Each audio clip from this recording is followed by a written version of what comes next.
गणेशाय नमः श्री पांडुरंगाय नमः श्री प्रभु रामचंद्राय नमः पुढे नको पूर्वाध्यायी कथानक झाले जनके सकल पुण्य स्वर्गाप्रती गेले नरक सोडवली सर्व प्राणी शेष म्हणे वाचे याना सोबती सांगे शत्रू गुणा सावरी रुपी बराची गाना पुढील कथा प्राणी उतरवणी गेल्या बरी जनक यमासी प्रश्न करे कवन पुण्य जड करी उतरले प्राणी. 3 ओव्या महाराजांनी वाचल्या. 3 ओव्याचा अर्थ शॉर्टकट मध्ये सांगतो ऐका. की जनक राजाने विचारले यमाला, म्हणले महाराज मी असं कोणतं पुण्य केलंय की ज्या पुण्या करून ही सगळीच पापी लोकांचा उद्धार झाला आणि जे पुण्य मी ह्या लोकांना दिलंय ते पुण्य मला सांगा असं जनकाने विचारलं. यम महाराज काय सांगतात. नरक द्वारा पासी आलो कवड्या कारण्यासी काय पापा चरलो ते मजसी निवेदन करावे. आणि मी पाप बी सांगा. मी नरकाला कसं काय आलो. मी तर पुण्यवान आहे. मग मी स्वर्गाला जायला पाहिजे होतो. स्वर्गाला चाललो होतो पण नरकाच्या वाटवून चाललो होतो. पण नरकाकडे आलोच कसं. असं काय पाप घडलं आणि पुण्य काय घडलं की या लोकांचा उद्धार झाला. दोन्ही पण सांगा. कोणी आयचे वचन मने जनका करी श्रवण तो रामपदी हो निलीन मकरंद सेविला भ्रमर. यमाने सांगितलं महाराज तुम्ही खूप पुण्यवान आहे.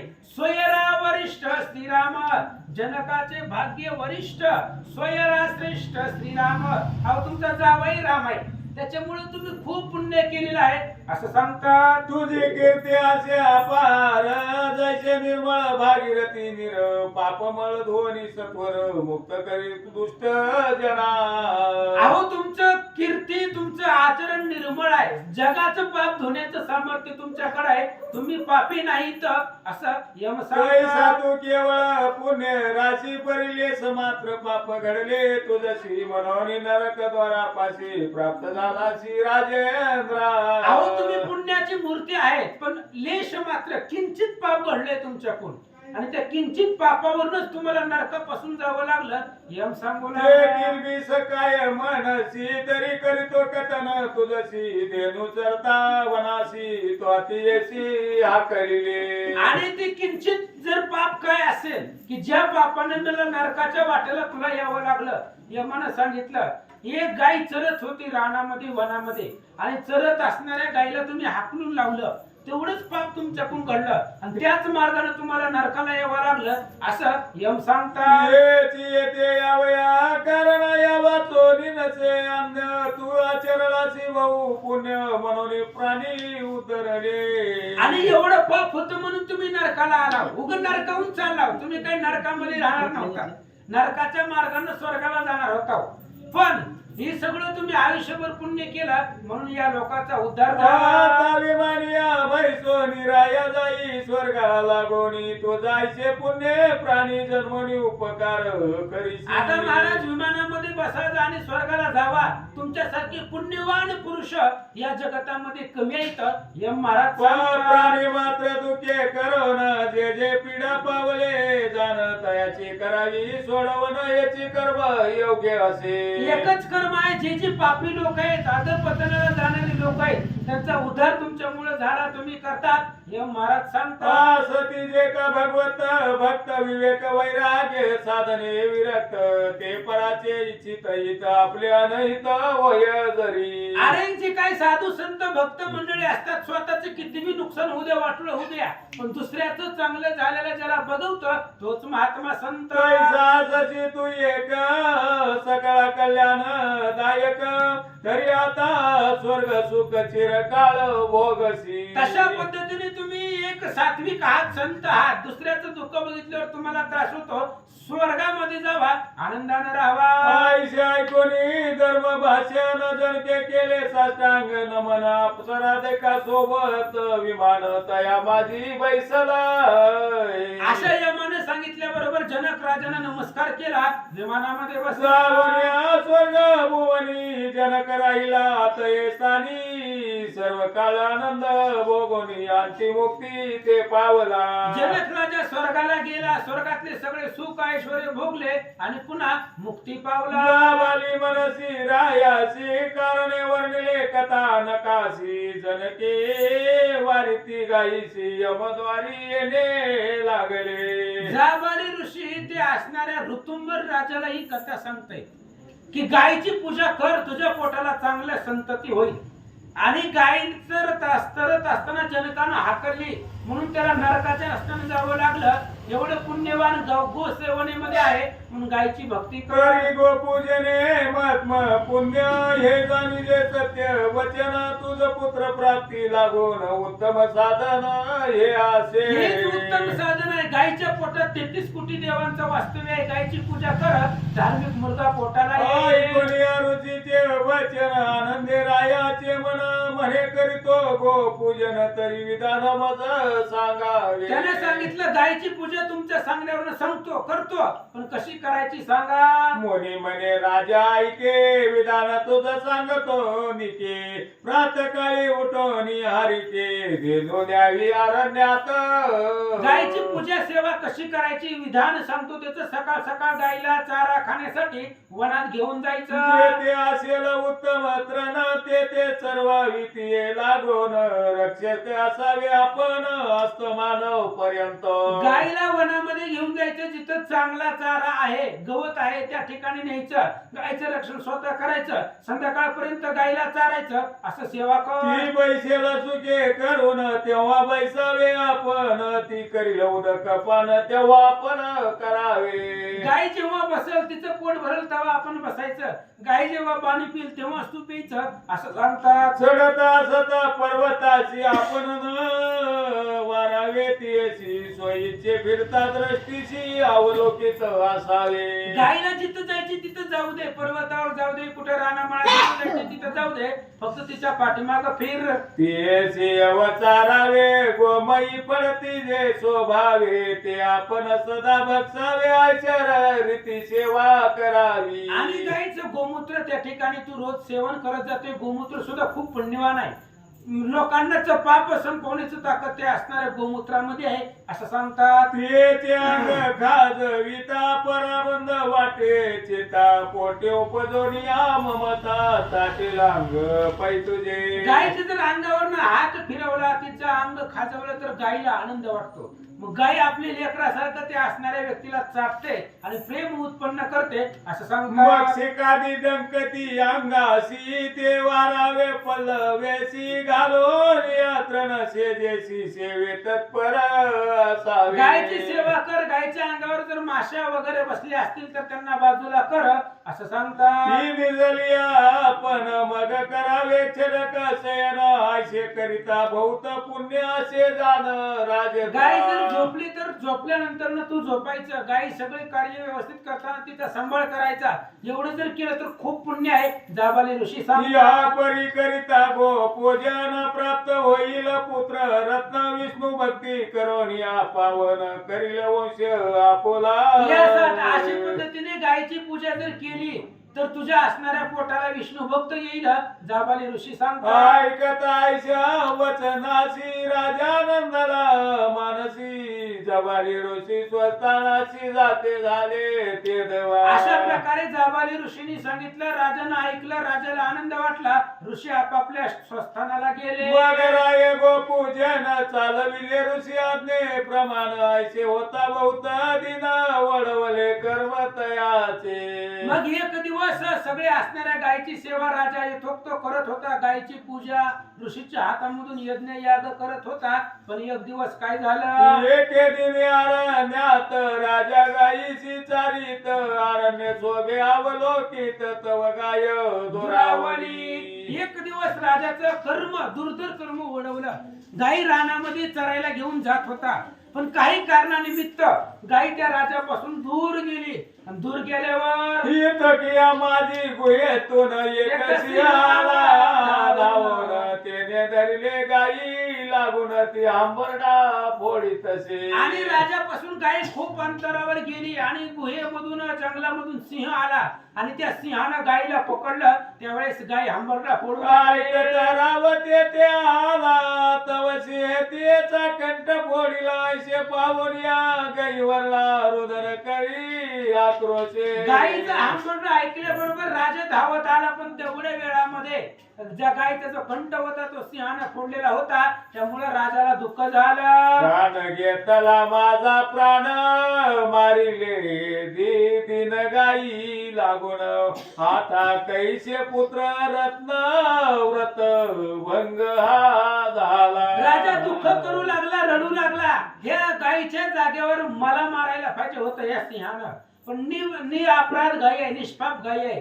आजपर्यंत ज्या गायची सेवा केली ती गाय डोळ्या देखत मेली. मग काय एवढं सगळं पुण्य करून उपयोग नाही, सगळं वाया गेलं. आता चांगलं पोरग पोटाला येत नाही. ऐसे वधनी तया गेला राजा मार्गी प्रतला जावली ऋषीच्या श्रमी वहिला जाता झाला ते दवा.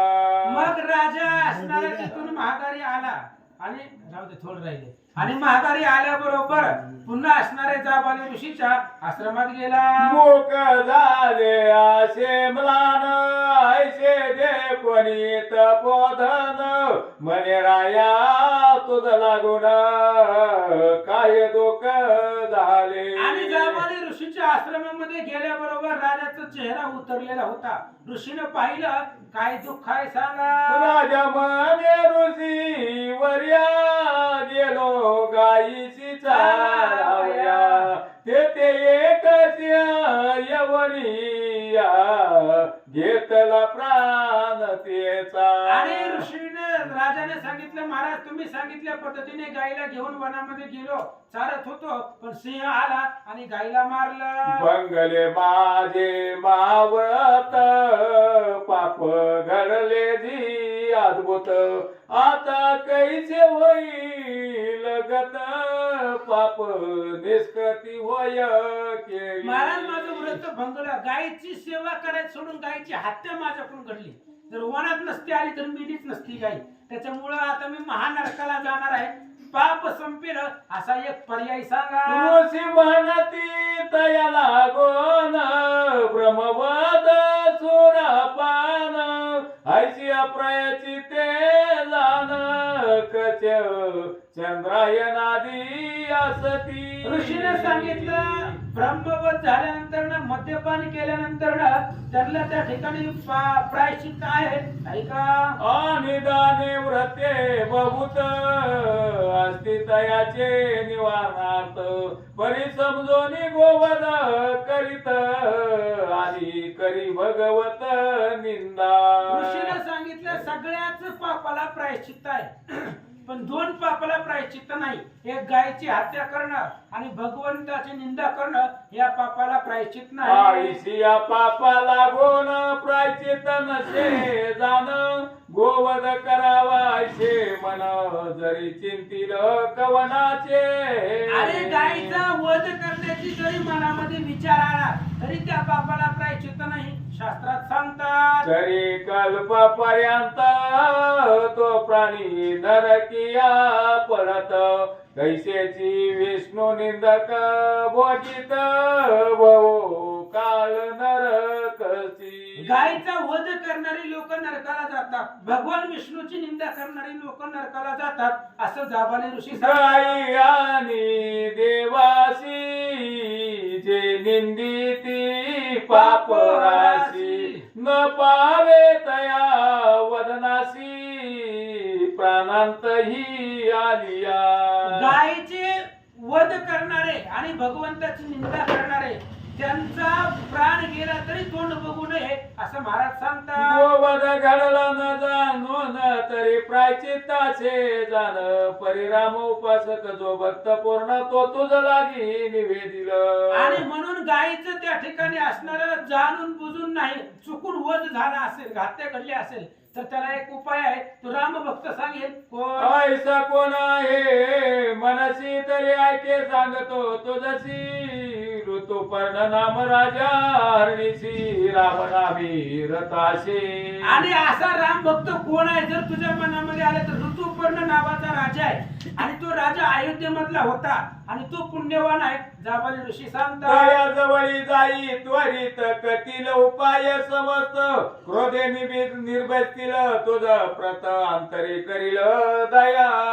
आणि त्या ऋतुपर्णापाशी जा, ते तुला असणारे उपाय सांगतील. अगोदर रागराग करतील गायची हत्या केल्यामुळं, पण शेवटी साधवाई संताय पुन्हा असणारी मनामध्ये दया येईल. शत्रू मित्र उभयासी मानितले समपरियसी सज्जन आणि दुर्जनासी नाही निवड तया जवळी. आणि तो असणारा ऋतुपर्ण नावाचा राजा आहे. सज्जन आणि दुर्जन त्याची निवड त्याला नाही, पण शत्रू मित्र समान असणारा तो राजा आहे. जाबाने ऋषी सांगतात पूर्व वैर सांडोन जाई तयासी अनन्य शरण वदेल तैसे वर्तता जाण पाप मोचन होईल. ऋतुपर्ण राजाकडे जा, पहिलं काय तुझं द्वेष दुःख वैर असेल ते सगळं संपव आणि त्याच्याकडे जाऊन ते सांगेल, ते जे सांगेल ते कर, तुझं पाप संपेल. ऐकून या ऋषीच्या बोला राजा सत्वर निघाला ऋतुपर्ण रायाची दृष्टी देखील आनंद वाटला मानसी. आणि जाबाने ऋषीचं बोलणं ऐकलं, राजाला आनंद वाटला आणि ऋतुपर्ण ऋषीकडे जाऊन भेटला. मग विनवी तया लागोन राया तुझ मी असे शरण गोवधाचे पाप दारुण घडले असे मज नाही. ऋतुपर्ण राजाला नमस्कार केला आणि सांगितलं, महाराज गोहत्येचं पाप घडलेलं आहे, पर्याय सांगा. ते ऐकता ऋतुपर्ण किंचित करी असे वदन बोले ऋतुंबरा लागून येते का हो आले ती. आणि त्यावेळेस ऋतुपर्ण राजाने हास्य केलं मनामध्ये आणि ऋतुंबर राजाला विचारलं, इथं कशाला आला. शास्त्री जे का निपुण तया ऋषी ते सोडून मुळाजवळी आगमन काव केले मज सांगा. अहो ऋषी लोकांना साधू संतांना शरण जायचं वेद शास्त्रामध्ये पारंगत आहे, आमच्याकडे काय काम आहे. ऋषी केवळ गंगा नीर पावन करतील निर्धार तया चरणीचे आम्ही किंकर नेनो विचार स्वल्पही. आणि जे असणारे ऋषी आहेत ते ऋषी म्हणजे त्या ठिकाणी तुला पावन करतील आणि ते आम्ही सुद्धा त्यांचीच दास आहेत असं ऋतुपर्ण राजा सांगतो. आता मज पासी जरी पातला विश्वासेसी तरी सांगतो उपयासी स्वस्त चित्ते श्रवण करी. म्हणून आता असू दे, माझ्याकडे आलाय तरी उपाय सांगतो. आई जो सचिदानंद रघुवीर तयाचा वही जे किंकर वाचे करी नाम उच्चार कर्म तयासी अर्पोनी. जे केलेलं कर्म आहे ते कर्म रामार्पण कर, रामाची सेवा कर, रामाची भक्ती कर, रामाचं नामस्मरण कर, पाप संपेल. निचे करो निधारण तयासी वही अनन्य शरण मागता संतोष पावन करील दहन सर्व. रामचंद्राचं भजन कर, त्यांना आनंद भावाने शरण जा, आतापर्यंत सगळंच पाप संपेल. एवढी ताकद राम नामामध्ये आहे. प्रायाची ते पाप जळती परिमूळ वासना न जाये निश्चिती राम उपासनेची शक्ती वासना जाई समूळ.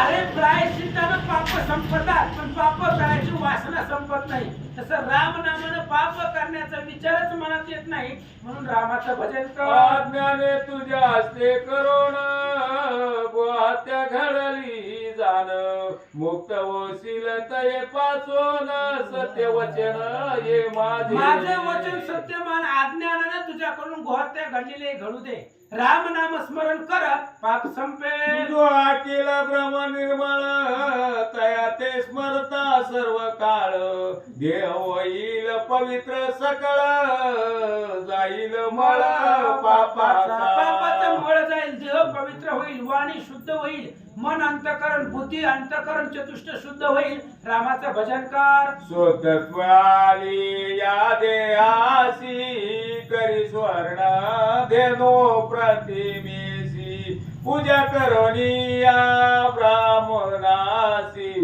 द्या दान द्यावे यथा शक्ती. ऋतुपर्ण राजा ते असणाऱ्या ऋतुंबर राजाला सांगू लागलेला आहे, राम नामानं देहावर जर शुद्धता आली तर गायीची त्या ठिकाणी सोन्याची प्रतिमा कर, ब्राह्मणाची पूजा कर, अन्नदान कर. ऐसे केली पाप चालन होईल दाननीची करुणा आता जाई ग्रह लागून रामदासन सांडी.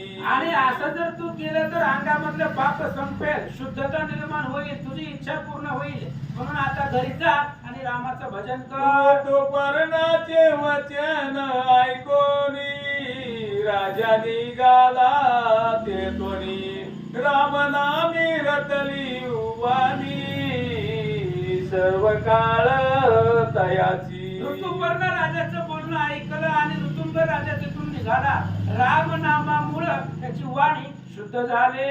नारदे वाल्मिका उपदेशिले तेने नाम जीवी धरिले तैसे ऋतुंभरे आचरिले तेने पापे नासली. नारद महाराजांनी वाल्मिक ऋषीला राम नामाचा मंत्र दिला होता आणि त्या राम नामाच्या मंत्राने सगळं त्याची पाप संपली.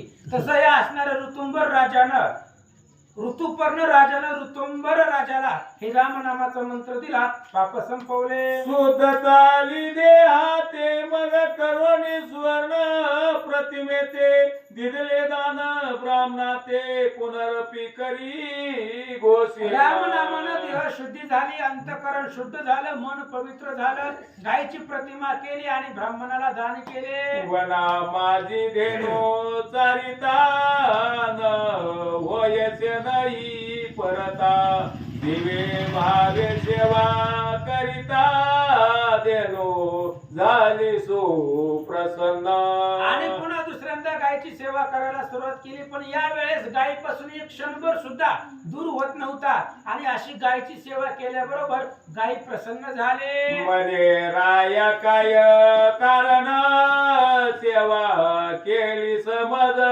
लागून काय इच्छित तुझे मन ते मज प्रतिनिवेदी. गायीनं गोमातेने विचारलं, म्हणले महाराज काय त्या ठिकाणी असणार मन तुमचं दुःख झालेलं आहे, काय दुःख मनामध्ये होतं सांगा. राजा म्हणे व माते सुलक्षणी पुत्र देई माते तो तारील सर्व कुळाते प्रहादीचे परी. प्रल्हादाची परी प्रल्हादासारखा माझ्या असणाऱ्या कुळाचा उद्धार करणारा असा मुलगा मला दे. जैसा उत्तान पादाशी ध्रुव झाला हरिचंद्राशी रोहिदास जन्मला तैसा पुत्र दे मजला तुझे न मागो मी काही. उत्तान पदाला ध्रुव झाला, कुळाचा उद्धार झाला. हरिदास हरिश्चंद्र राजाला रोहिदास मुलगा झाला, त्याचाही उद्धार झाला, तसाच मुलगा मला दे. तुझी या कृपे करोना सर्व सुख आहे जाना परी पुत्रा वाचोनी शून्य मग वाटती दाही दिशा. आणि तुमच्या सेवेनं तुमच्या पुण्यानं आम्हाला सगळं कमी आहे, फक्त संतांना तेवढं तुम्ही द्या. आईचे ऐकून या वचनाशी आशीर्वाद दिला तयाची राया जैसा इच्छी देशी तैसा पुत्र होईल. गोमातेनं आशीर्वाद दिला, जशी तुझी इच्छा होईल तशी पूर्ण होईल. करवाणी सदा भगवत भक्ती पुत्र सम पाळील प्रजे प्रति मग श्रीराम अयोध्या प्रति कृपा करील निची. तुला त्या पद्धतीने मुलगा होईल, ते असणारा मुलगा राज्य करील आणि तिला तुला रामाचं दर्शन होईल. ऐकताची ऐसे वचन रायाची आनंद झाला पूर्ण मग स्त्री उदरी गर्भ रावून दिप्यमान पुत्र झाला. अशा पद्धतीने गायची सेवा केली आणि त्या असणाऱ्या ऋतुंबर राजाच्या स्त्रीला गर्भ राहिला आणि मुलगा झाला. राय बोलून या भांडार धर्म केला पार याचक धुरळा समविला सत्वर दान मेघ वर्षो. पुत्र झाला या आनंदामध्ये राजाने दान धर्म सुरू केला, सगळे याचक तृप्त केले. मग त्या नंदे करून पुत्र मुखाव लोकोन पुरोहिताचे आज्ञे जान सत्यवान नाव ठेविले. मग सगळे असणारे त्या ठिकाणी आनंदात वाटू लागले. एवढी एक चल पाळण्याची वाट झालं 2 वेळा उद्या हा उद्या क्या आवाज तेवढं उद्या किंवा कुठं कोण काय म्हणलं कुणाला ते लय सावकाश वाचायला बरोबर वाचा म्हणलं मी मग त्यानंदे करो सावकाश सावकाश होळी दाखवा मला होळी दाखवा. मग त्यानंदी त्रिभुवन करुण पुत्र मोक अवलोकन पुर जमत नाही मला होळीच दाखवा हो. हा घ्या टाइम संपला पण उद्या येऊ द्या पाळणा पाळणा उद्या येऊ द्या की 2 पाळणा गेले पाळणा मग त्यानंदे मग आत्यानंदे करुण पुत्र मुख अवलोकुन पुरोहिताचे आज्ञे जाणा सत्यवान नाव ठेविले श्रीराम जय राम राम. मग त्यानंदे त्रिभुवन मग त्यानंदे करुण पुत्र मुख अवलोकुन पुरोहिताचे आज्ञे जाण सत्यवान नाम ठेविले श्रीराम जय राम राम. राजाला मुलगा झाला, खूप आनंद वाटला. ब्राह्मण लोक बोलवली, वयोवृद्ध श्रेष्ठ श्रेष्ठ, आणि त्या ब्राह्मणाच्या साक्षीनं सत्यवान त्याचं नाव ठेवलं. ज्ञानोवरे करुण पुत्र झाला सुलक्ष वा. कीर्तीने गाजविल त्रिभुवन ऐसे वाटले आयासी श्रीराम जय राम राम. गायीच्या प्रसादानं गायीच्या सेवनानं पुत्र झाला म्हणून गो गायीचं सेवन करणं याच्यामध्ये खूप पुण्य आहे असं राजाला वाटलं. तो सकल विद्या निपुण झाला मग राये राज स्थापिला. आपण तया लागी गेला अरण्य माझी ते वेळी श्रीराम जय राम राम.